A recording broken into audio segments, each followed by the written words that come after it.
Страхование от несчастных случаев на производстве, санаторно-курортное обслуживание льготников, обеспечивание инвалидов протезами. В Фонде социального страхования республики рассказали о проделанной работе за первое полугодие этого года.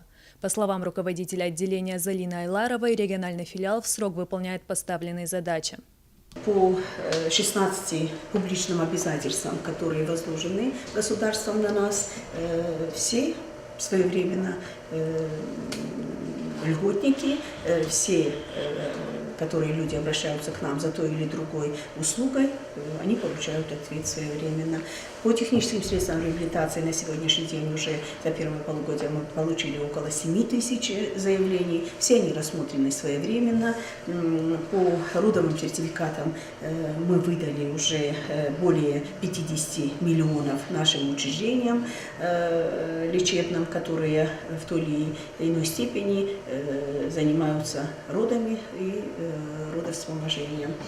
По несчастным случаям на производстве 125 федеральный закон у нас 1603 человека, которые имеют право на ежемесячное содержание, на страховые выплаты, ежемесячно получают более 14 миллионов, на их счета перечисляются от нас.